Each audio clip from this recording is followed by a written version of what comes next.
Maxwell checking in out here at Roundtree Moore Toyota out in Lake City, Florida. And they got a big, beautiful store. Follow me in here because what we're going to talk about today, I know the last time I used the whiteboard, people really loved it, okay? And today what we're going to talk about is the 5 common objections that you're going to deal with when you're helping a person buy a vehicle. Come on.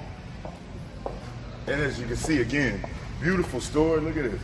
And this is like a secondary, that's a secondary showroom that they have here. But I'm going to take you in here and we're going to talk about it. So there's typically 5 objections that you're going to hear when you're helping a customer, all right? And we're going to attack these objections, all right? So let's go through them. So as far as the 5 common objections, and I'll let my camera lady get on over there so we can get this right. 5 most common objections when you're selling a car. You're going to have to think about it, you're going to shop around, you're going to speak to the spouse, price is too high, and want more for the trade. Now, what do any of these objections mean? What they all come down to is uncertainty in the mind of your customer, your guest, or your prospect at your dealership. And in a lot of situations, these objections are used as deflections because most sales consultants are weak or they've never been educated and trained on how to deal with these and do what's called circling back or looping, which is where you hear an objection and you acknowledge that you hear it, but you loop back around to kind of reinforce the features and the benefits to kind of take that uncertainty that they have and minimize it or eliminate it as possible. So what I'm going to do, I'm going to touch on each one of these 5 very briefly so that the next time you have that type of situation, you know how to handle it. So now, when a customer says that they want to think about it, let's be real with each other. In today's society, a person goes online, they're doing research, they're looking at who has it, they're looking at what the prices are, what type of features it has on it. So by the time they actually get in their vehicle and drive to a dealership, guess what? They'll know more about the vehicle in a lot of situations than the sales consultant will. Why? Because the sales consultant has somewhat of a fleet to be knowledgeable about, and they've just got that one. So after sitting with a sales professional going through all of that and they say, I want to think about it, the very first thing the sales consultant needs to do is acknowledge, hey, listen, I hear you. You know, I'd be lying to you if I told you that you were the first person that ever said that to me. But I want to get some clarification on exactly, you know, what you want to think about to make sure that we're on the right vehicle. And at this point, this is where you want to go through the 3 F's. And that's the fit, the features, or the finances.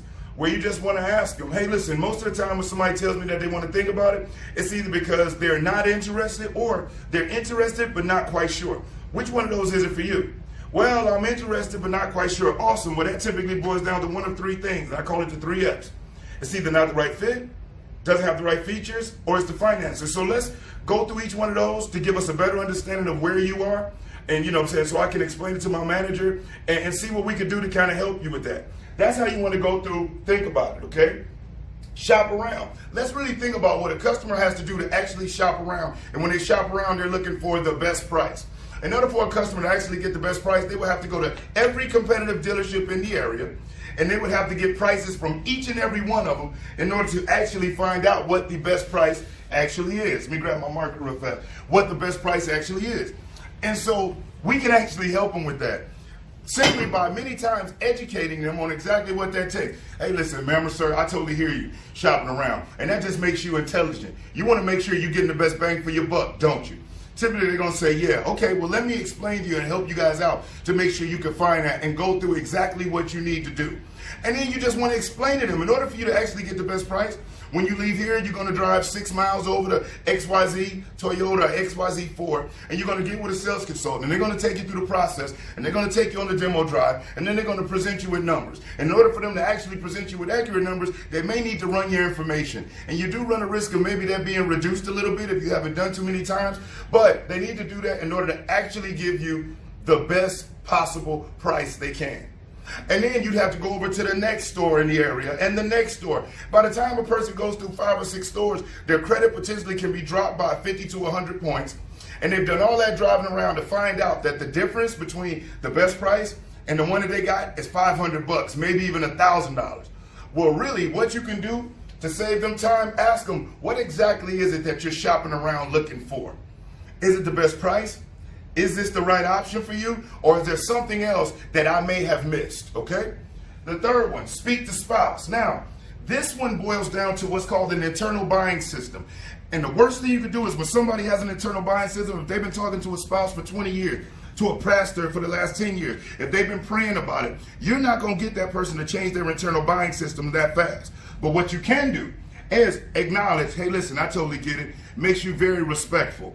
But since you want to speak to that person, let me ask you, because you know them better than I would, what questions do you feel that they would have? What type of information do you feel is important to them? Now, any questions that they have or information they say is important, guess what? 9 times out of 10, it's probably important to them, but they're deflecting it, using it on that person. And from the questions that they have and the information they're looking for, go ahead and you present it as if that other person was there. Don't act like the deal is over, because you'd be amazed at how many times somebody will share that information with you. You can educate them, and all of a sudden, voila, they're able to do business and they no longer need to speak to that person. But acknowledge it and then find out what you think, what do they feel the other person be looking for. Remember, not what they think, but what they feel. Thinking is analytical. Feeling is emotional, and people buy 90% based off emotion and back it up with 10% logic, okay? The price is too high. Now this one everybody believes is the deal breaker, and it's not. The price being too high many times is just a deflection again. But acknowledge it. Hey, listen, I hear you. I hear you saying the price too high, but let me ask you this question. What exactly are you comparing this price to? Find out what they're comparing it to make sure they're comparing apples to apples, because it could be apples to grapes. It could be apples to bananas, and you want to make sure you're comparing apples to apples. So when the price is too high, hey, listen, I totally get that. Let me ask you, what exactly are you comparing this price to feel like this is too high for this? Okay, and once you hear that out, if it's another vehicle of another brand, maybe point out the benefits and whatnot. If it's something else, whatever it is, at least you have the information. The last is more for the trade. Now here's the reason why in this business there's so much pushback, because they expect a trade. If I tell you I want to trade you my bottled water for your bottled water, you're looking for something for equal or greater value.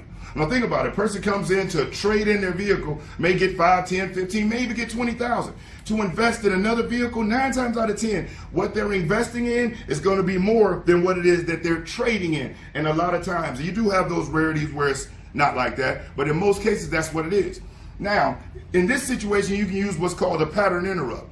The way that starts is, hey, listen, I saw that you drove in a 2010 Toyota Tacoma. Let me ask you a question. Are you interested in selling that? Because we may be interested in buying it. Okay? Now, what that does, the word trade was never used. So later on, when you come out with the good news that, hey, listen, I got with management, they looked at your truck, and man, we're willing to buy it from you for XYZ number of dollars. Watch how much that will reduce your pushback, because they're not expecting a trade. Now what they're expecting is a buying and selling situation, which is really what it is, okay? And these, I can go so much more in depth on each one of these, but I wanted to touch on them because I know there's somebody out there that gets stumped by one of these each and every day, and it doesn't have to be that way.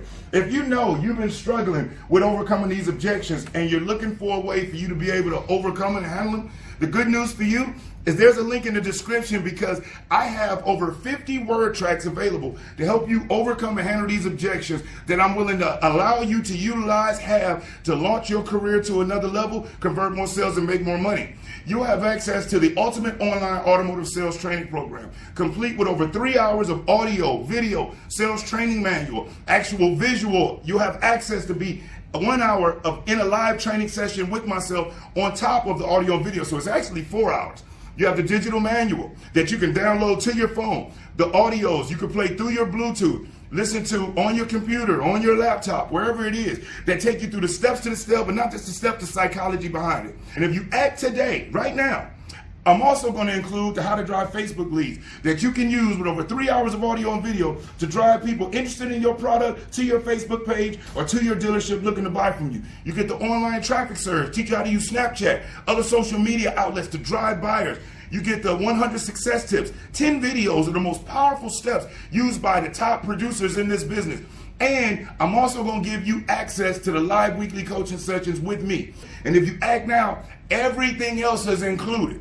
So you literally get your business in a box of how you can make $100,000 a year for a smaller and take it with you for the rest of your life. So click that link in the description. Go on over. Treat yourself. Don't cheat yourself. I'm Brian Maxwell. I look forward to seeing you at the dealership.